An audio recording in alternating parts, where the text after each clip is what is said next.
Picture this. You're a Roman senator in 39 AD. You've spent your entire life climbing the political ladder, kissing the right togas, making the right connections. You finally make it to the most prestigious governing body in the known world. You walk into the Senate House one morning, expecting another day of boring legislative debate, and sitting in the chair next to you is a horse. Not a metaphorical horse.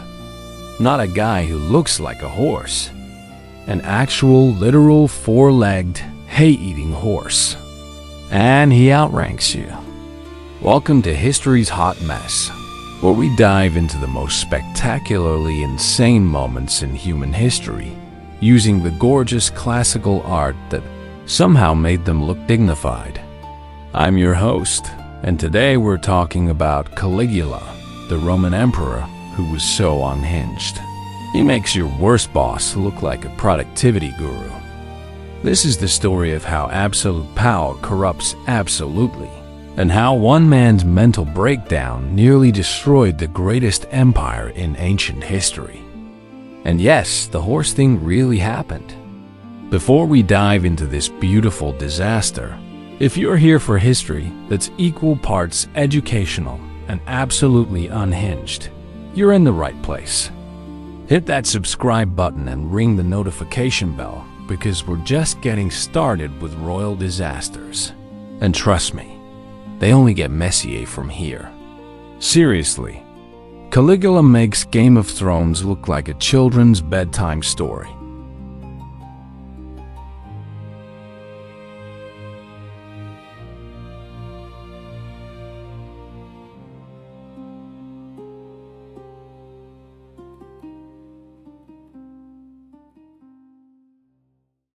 Let's start with the biggest plot twist in Roman history.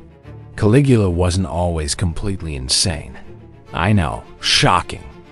His real name was Gaius Julius Caesar Germanicus, and yes, he was related to that Caesar. His nickname Caligula means little boots because, as a toddler, he wore tiny military boots while hanging around Roman army camps with his father, Germanicus. Cute origin story, right? Well, buckle up, because this heartwarming tale is about to take a hard left turn into psychological horror. Caligula's father, Germanicus, was basically the golden boy of Rome, beloved general, perfect son-in-law to Emperor Tiberius, destined for greatness. Then he mysteriously died in Syria in 19 AD. Was it poison? Political assassination? Natural causes? Nobody knows for sure, but in a world where politics literally involved stabbing people, the smart money was on foul play. This left young Caligula, now about 7 years old, watching his mother Agrippina wage a very public, very bitter feud with Emperor Tiberius over who killed her husband. Picture the most toxic family drama you've ever witnessed. Then add absolute political power and the casual threat of execution. This kid grew up watching his family members disappear one by one. Some exiled, some imprisoned, some just gone. By the time Caligula was 19, most of his family was dead or in exile. He was living with Tiberius on the island of Capri, which sounds lovely until you realize Tiberius had become a paranoid hermit who spent his days reading execution reports and practicing his hobby of throwing people off cliffs. Here's where it gets psychologically fascinating. Caligula survived this nightmare by becoming the perfect sycophant. He never showed anger, never expressed grief, never gave Tiberius any reason to see him as a threat. Ancient historians say he became so good at hiding his emotions that he could watch his own family members being tortured without flinching. One Roman writer described him as the best slave and the worst master. Translation: he learned how to be completely submissive to survive, which is probably the worst possible training for unlimited power. It's like teaching someone to drive by blindfolding them for 10 years, then handing them the keys to a Formula One car. When Tiberius finally died in 37 AD, there are some delicious rumors about Caligula helping that along, but we'll save that for another episode.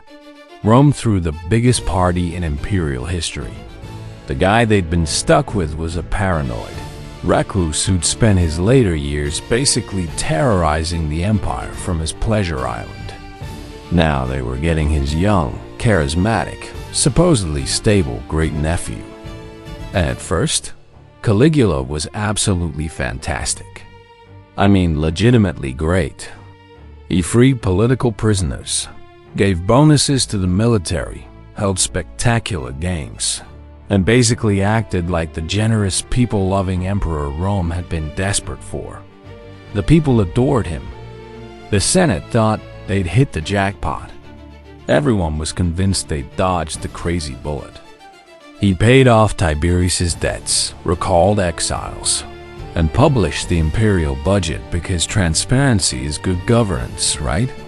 He held chariot races, gladiatorial contests, and theatrical performances. He was basically the anti-Tiberius, and Rome couldn't get enough. But here's the thing about trauma.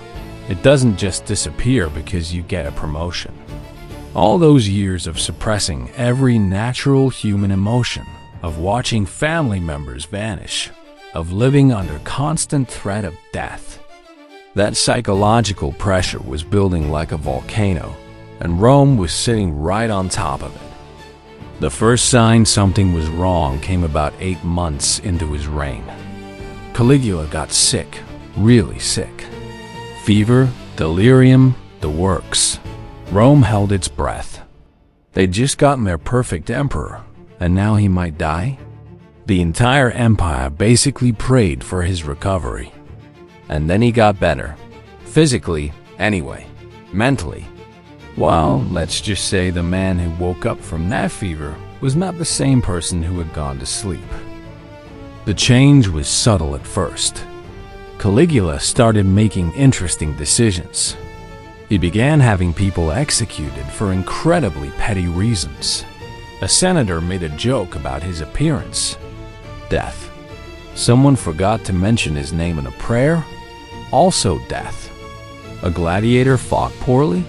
You guessed it, death. But these weren't just random killings.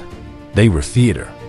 Caligula had discovered that absolute power meant he could turn his psychological damage into entertainment. He started forcing senators to run beside his chariot in their togas.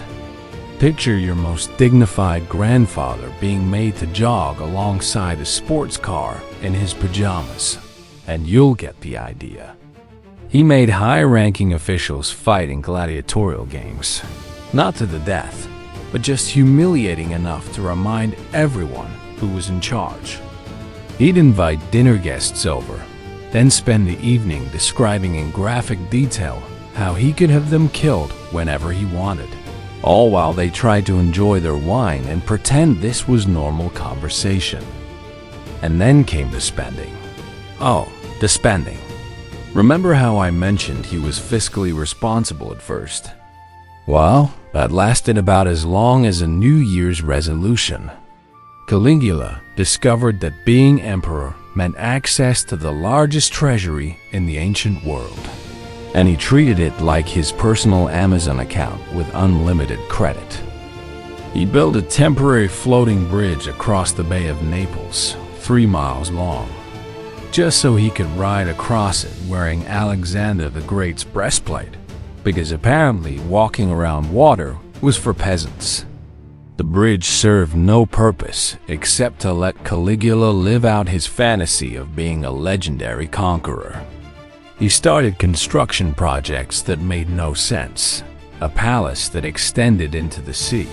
Theaters that were torn down and rebuilt multiple times. An aqueduct that went nowhere. It's like if someone gave a toddler with a DHD an unlimited construction budget. But the real warning sign that something was fundamentally broken in Caligula's brain was how he started talking about himself. He began claiming he was a god. Not metaphorically, like, I'm the god of this company. Literally. He insisted he was Jupiter, the king of the Roman gods, and demanded people worship him accordingly. He had statues of gods throughout the empire beheaded and replaced with sculptures of his own head. Imagine if your new boss not only demanded you call him sir, but also insisted you build shrines to him in your cubicle and pray to his photo every morning. That's the level of narcissistic delusion we're talking about. And this brings us to Incitatus, the horse. The reason you clicked on this video, and probably the most famous horse in human history, not named Bucephalus or Secretariat. Now, Incitatus wasn't just any horse. This was Caligula's favorite racehorse, a gorgeous white stallion who was apparently quite good at chariot racing. And in a normal world, that's all he would have been, a successful racehorse owned by a powerful man. But nothing about Caligula's world was normal anymore. Caligula didn't just love this horse. He became absolutely obsessed. And when I say obsessed, I mean he started treating Incitatus better than most Roman citizens were treated. The horse lived in a marble stable. Not a wooden stable with some marble decorations. A marble stable. The entire thing was carved from marble, with ivory mangers and purple blankets. Incitatus had a team of servants whose only job was to take care of one horse. He wore jewelry, actual gold and precious stones, because apparently regular horse accessories weren't fancy enough. The horse ate better than most people, with a diet that included the finest oats mixed with gold flakes. Yes, gold flakes, in his food, daily. But here's where it gets really insane. Caligula started inviting Incitatus to dinner parties. Not as entertainment, like, hey, look at my cool horse, as a guest. The horse would be led into the dining room and given his own couch, because Roman dinner parties involved reclining on couches, while senators and other important officials had to make small talk with a horse. Picture this scene. You're a Roman senator. You've spent decades studying law, rhetoric, and governance. You're dining with the most powerful man in the world, trying to discuss important matters of state, and you have to reach around a horse to grab the wine pitcher. The horse is wearing better jewelry than your wife, eating food that costs more than your annual salary, and you're expected to treat this situation as completely normal. And if you thought that was the peak of the insanity, you were adorably wrong. Caligula decided that Incitatus should have his own house, not a stable, a house, with servants, furniture, and dinner parties where the horse was the host. Roman dignitaries would receive formal invitations to dine at Incitatus's house, where they would have to bring gifts and engage in diplomatic conversations with the horse. The historical sources vary on exactly what happened next, but the most commonly reported story is that Caligula announced his intention to make Incitatus a consul, one of the two highest-ranking officials in the Roman government. A consul was basically like being vice president, Supreme Court justice, and Secretary of State rolled into one position. Now, some historians think Caligula was joking. This was his way of insulting the Senate by implying a horse could do their job as well as they could. But given everything else we know about his behavior, and given that he had already made the horse a priest of his own cult, the smart money says he was absolutely serious about promoting his horse to the second highest position in Roman government. Think about the implications here. This would mean that in official government proceedings, Incitatus would outrank everyone except the emperor himself. Military commanders who had conquered entire provinces would have to salute a horse. Foreign ambassadors would have to negotiate treaties with a horse. The horse would have veto power over legislation. And the absolutely beautiful part? The Senate couldn't do anything about it. Opposing the emperor's decisions was treason, punishable by death. So they had to sit there, straight-faced, and pretend that promoting a horse to consul was perfectly reasonable governance. But Caligula wasn't done. Oh no, the horse thing was just the appetizer in his buffet of insanity. Once he realized he could literally do anything without consequences, his imagination really started running wild. He declared war on Neptune, the god of the sea.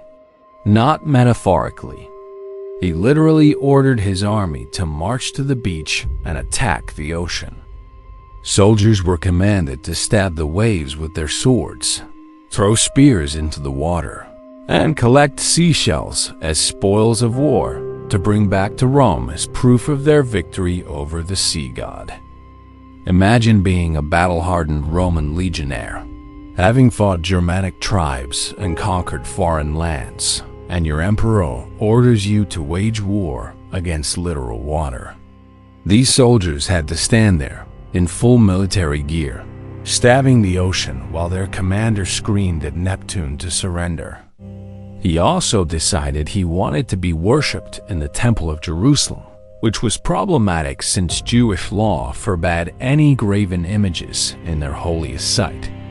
When the Jewish population understandably refused, Caligula threatened to have a massive statue of himself erected in the temple and declared that anyone who wouldn't worship it would be executed. This nearly triggered a massive revolt across the entire Jewish population of the empire. The governor of Syria had to frantically negotiate to prevent a religious war that would have destabilized the entire Eastern Mediterranean. All because Caligula's ego couldn't handle the idea that anyone, anywhere, wasn't worshiping him. Then there was his relationship with his sisters.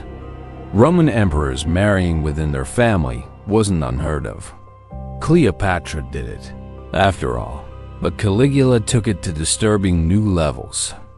He had incestuous relationships with all three of his sisters, but his favorite was Drusilla, whom he treated as his wife and reportedly planned to make his heir. When Drusilla died of illness in 38 AD, Caligula's grief response was excessive. He declared her a goddess, made mourning her death mandatory throughout the empire, and made it illegal for anyone to laugh, bathe, or dine with their families during the mourning period. The entire Roman Empire was forced to grieve for his dead sister wife like she was their own family member. But my personal favorite Caligula story involves his appearance at gladiatorial games. He was obsessed with gladiators and often fought in the arena himself, but only against opponents who were given wooden swords while he had real weapons. He would defeat these helpless fighters and then parade around the arena accepting cheers for his victories. One day, he decided the games were moving too slowly, so he ordered his guards to throw an entire section of spectators into the arena to be eaten by wild animals. His reasoning? We need more entertainment, and these people look bored. Just casual mass murder for the sake of improving the show's pacing. He also had a habit of reading death sentences during dinner parties. He'd invite Rome's elite over for an elegant evening, then pull out a scroll and start listing people who were going to be executed. Watching his guests' faces to see their reactions, it was like playing Russian roulette with the guest list. Now, you might be wondering how Roman society, the civilization that conquered most of the known world, put up with this madness for almost 4 years. The answer is, they didn't. Well, not indefinitely. By 40 AD, Caligula had managed to unite virtually every powerful person in Rome against him, which is actually quite an achievement when you think about it. Senators hated him for the humiliation and arbitrary executions. The military hated him for the fake victories and ridiculous orders. The people hated him because his insane spending had bankrupted the empire, leading to higher taxes and reduced services. Even his own bodyguards, the Praetorian Guard, were getting tired of his behavior.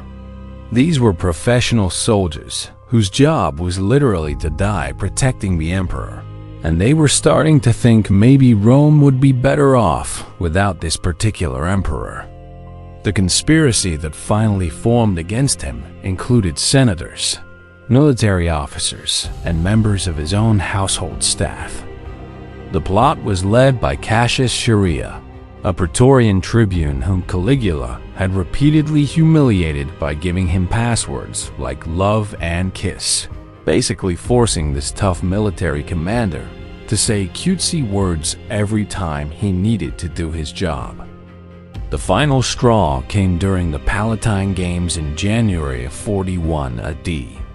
Caligula was attending theatrical performances, and the conspirators saw their chance. They cornered him in an underground passageway beneath the palace and, well, let's just say they solved Rome's Caligula problem permanently. The assassination was swift and brutal, over 30 stab wounds, because apparently they really wanted to make sure the job got done. Caligula was 28 years old and had been emperor for less than 4 years. But in that short time, he had managed to nearly destroy the Roman Empire through sheer, concentrated insanity. The immediate aftermath of Caligula's death was chaos. The Praetorian Guard found his uncle Claudius hiding behind a curtain in the palace, literally cowering because he thought he was next, and declared him emperor on the spot. Claudius, who had a stutter and was considered the embarrassing family member, turned out to be one of Rome's most competent rulers. Funny how that works. One of Claudius's first acts was to have Incitatus quietly retired to a nice pasture somewhere, ending the horse's brief but distinguished political career. The marble stable was converted back to normal use. The golden notes were discontinued, and Roman dinner parties returned to being horse-free zones. The Senate tried to restore the Republic, but they quickly realized that after decades of imperial rule, nobody really knew how to run a republic anymore. It's like trying to go back to using a flip phone after years with a smartphone. Technically possible, but nobody remembers how it works. Claudius also had to deal with the financial disaster Caligula had created. The treasury was completely empty. Public works projects were half-finished and abandoned, and the empire's credit rating was basically ruined. It took years of careful fiscal management to undo the economic damage of 4 years of imperial retail therapy. But perhaps the most lasting impact of Caligula's reign was psychological. Romans had learned that absolute power could corrupt absolutely, and that even someone who seemed perfectly normal could become a monster when given unlimited authority. It was a lesson that would influence Roman politics for generations. So what can we learn from Caligula's spectacular 4-year reign of terror? Well, for starters, maybe don't give unlimited power to someone whose entire childhood was spent watching family members get murdered for political reasons. That seems like it should be obvious, but apparently it needed to be said. Caligula's story is fascinating because it shows how quickly a civilization can go from prosperity to madness when institutions fail to check individual power. Rome was the most advanced society in the ancient world, with sophisticated laws, military organization, and governmental structures. And yet, one mentally unstable person with absolute authority nearly destroyed it all in less than 4 years. The horse story, as ridiculous as it sounds, actually represents something profound about the nature of power and sanity. When you can make your pet horse a government official and nobody can stop you, you've crossed the line from leadership into pure narcissistic fantasy. Incitatus wasn't just a horse. He was a symbol of how completely disconnected Caligula had become from reality. And maybe that's the real lesson here. Power doesn't just corrupt. It can completely separate people from the consequences of their actions. Caligula could declare war on the ocean because he never had to personally fight the waves. He could bankrupt the empire because he never had to worry about paying his own bills. He could treat human beings like disposable entertainment because he never had to face real accountability. The Roman Empire survived Caligula, but it was forever changed by the experience. They learned that their system needed better safeguards, better ways to remove leaders who had lost touch with reality, and better recognition of the warning signs when someone is becoming dangerous. And Incitatus? Well, he probably lived out his days as the only horse in history who could legitimately claim to have held high government office. Not a bad resume for a racehorse. That's our first dive into the beautiful chaos of history, where the truth really is stranger than fiction. If you enjoyed learning about Rome's most dysfunctional emperor and his politically ambitious horse, you're going to love what's coming next in our Royal Disasters playlist. Next week, we're talking about King John of England, the man who managed to lose an entire empire through sheer incompetence, and whose failures were so legendary that no English king has been named John since. Spoiler alert. It involves losing a war to his own barons, misplacing the crown jewels in a swamp, and somehow making his subjects so angry they invented constitutional monarchy just to limit his power. Don't forget to subscribe for more royal disasters. Hit the like button if you learned something new about ancient Rome's strangest political appointment, and let me know in the comments which historical disaster you'd like to see covered next. Until next time, remember, history is a hot mess, but at least it's educational. Thanks for watching History's Hot Mess, where the past gets messy.